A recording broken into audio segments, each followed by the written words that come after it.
ইতিমধ্যে ৰাইজক অৱগত কৰিছোঁ যে আমাৰ অঞ্চলে ইউনিভাৰ্চিটি আছে তথা বিশ্ববিদ্যালয় আছে, অভাৱ নাই। কিন্তু তাৰপিছত আমি এখন বিশ্ববিদ্যালয়ৰ প্ৰয়োজনীয়তা অনুভৱ কৰিলোঁ। এইটো কাৰণেই উচ্চ ডিগ্ৰী লাভ কৰিছে আমাৰ ছাত্ৰ ছাত্ৰীসকলে, বৃত্তি পাইছে, কৰ্মৰ সন্ধান পাইছে, কিন্তু আমাৰ সমাজ জীৱনত যি আমাৰ মানুহ হোৱাৰ প্ৰকৃত শিক্ষা লাগে সেইটো অভাৱ ঘটিছে।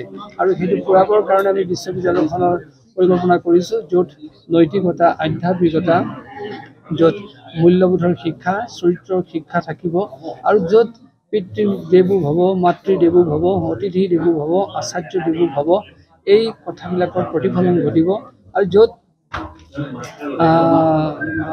পৰদাৰেষু মাতৃবৎ পৰদাৰেষু পৰদ্ৰব্যেষু লুষ্টবৎ আত্মবৎ সৰ্বভূতেষু য পশ্যদৃশ্য পণ্ডিত, যে যাৰ এই জ্ঞান থাকে তেওঁহে প্ৰকৃত পণ্ডিত, প্ৰকৃত প্ৰাজ্ঞ পুৰুষ। কেৱল বহুত কিতাপ পঢ়িলেই পণ্ডিত হ'ব নোৱাৰে। গতিকে এই ধৰণৰ কথাবিলাকৰ আজি আমাৰ শিক্ষাৰ অভাৱ ঘটিছে। আমি এইবিলাক যদি ঘূৰাই আনিব পাৰোঁ, আমাৰ ল'ৰা ছোৱালীবিলাক সঁচাকৈ উত্তেজিত অৱস্থাৰ পৰা ৰহিত হ'ব আৰু তেওঁলোকে এটা শৃংখলিত জীৱন যাপন কৰিব পাৰিব।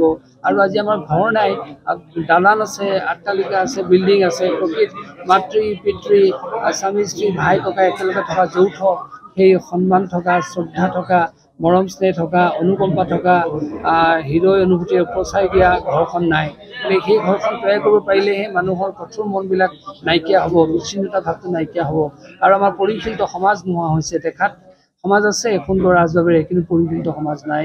গতিকে এই গোটেই কথাকেইটা উদ্ধাৰ কৰিবৰ কাৰণে, সংস্কৃতি উদ্ধাৰ কৰিবৰ কাৰণে আৰু প্ৰকৃত মানুহে মানুহৰ জীৱনত আগবাঢ়িবৰ কাৰণে আমি আউনীআটী বিশ্ববিদ্যালয় কল্পনা কৰিছোঁ। ইয়াত বিভিন্ন বিষয়ত মাষ্টাৰ ডিগ্ৰী ল'ব, ফিজিক্স থাকিব, কেমেষ্ট্ৰি থাকিব, ছ'চিয়লজি থাকিব, এডুকেশ্যন থাকিব, পলিটিকেল ছায়েন্স থাকিব, ইকনমিক্স থাকিব, কিন্তু তাৰ মাজত প্ৰত্যেকেই যাতে এই নৈতিক, আধ্যাত্মিক আৰু সামাজিক জ্ঞানেৰে মানুহ হৈ যায়, সেইটোৱে হৈছে আমাৰ বিশ্ববিদ্যালয়ৰ অন্যতম লক্ষ্য। আৰু সেই ভাৱেৰে ইয়াক প্ৰতিষ্ঠা কৰিবলৈ যত্ন কৰা হৈছে। ইয়াত আমি সকলোৰে সহায় সহযোগ আশা কৰিছোঁ। আৰু আজি পৰিৱেশ্য কলা আৰম্ভ হৈছে। আমাৰ যিটো পাঠ্যক্ৰম, গায়ন, বায়ন, নৃত্য, স্থাপত্য ভাস্কৰ্য তথা মুখা, কুটীৰ শিল্প, বয়ন শিল্প আদি। আৰু তাৰ লগতে আজিৰ পৰা ছ'চিয়লজি, আছামিজ, পাৰফৰ্মিং আৰ্ট ইয়াৰ ডিগ্ৰী কোৰ্চো আৰম্ভ হৈছে। আৰু আজিৰ পৰা এই আউনীআটী ইউনিভাৰ্চিটিৰ PhD কোৰ্চটো খোলা হৈছে। শিক্ষাৰ্থীসকল কিমান এতিয়ালৈকে অহা নাই আমি জনাত, মাত্ৰ আজি পৰিৱেশ্য কলাৰ 2জন আহিছে বুলি শুনিছোঁ। তেওঁলোকে কেনেকুৱা ধৰণৰ সা সুবিধা লাভ কৰিব আউনীআটী বিশ্ববিদ্যালয়ত? আমি ওচৰতে থকা বিলাকক আমি গাড়ী ঘোঁৰা সুবিধা দিম বুলি ভাবিছোঁ, কাৰণ আমি তাৎকালিকভাৱে এইটো ৰেচিডেঞ্চ মানে হোষ্টেল দিব নোৱাৰোঁ, সেইটো অসুবিধা আছে। কিন্তু আমি অন্ততঃ গাড়ীখনৰ ব্যৱস্থা কৰিম বুলি ভাবিছোঁ। বাহিৰৰ পৰা আহিব নেকি? অসমৰ বাহিৰৰ পৰা? নিশ্চয় এইটো ভাৰতৰ বাহিৰৰ পৰা যোগাযোগ কৰিছোঁ। ৱেবছাইট মুকলি হ'ল, তাত এইটো মানে মাৰি দিলে পাই যাব। বাহিৰৰ যিখিনি শিক্ষাৰ্থী আহিব তেওঁলোকক কেনেকুৱা ধৰণে ইয়াতে তেওঁলোকে যোগাযোগ কৰাৰ পিছত আমি তেওঁলোকক কি সুবিধা দিব লাগে আমি আলোচনা কৰি নিশ্চয় ব্যৱস্থা কৰি দিম। লগতে কৈ থওঁ, আমাৰ অসমত গায়ন, বায়ন, ওজা, নাম লগা পাঠক, এই সংগীতৰ লগত জড়িত থকা শিল্পীৰ অভাৱ নাই, কিন্তু তেওঁলোক অনাদৃত।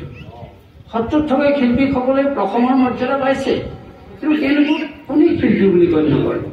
আমি বিচাৰিছোঁ যে আমাৰ বিশ্ববিদ্যালয়ৰ যোগেদি এই অনাদৃত হৈ থকা, আমাৰ সমাজৰ বিভিন্ন কোণত পৰি থকা শিল্পীসকলক আমি বুটলি আনিম।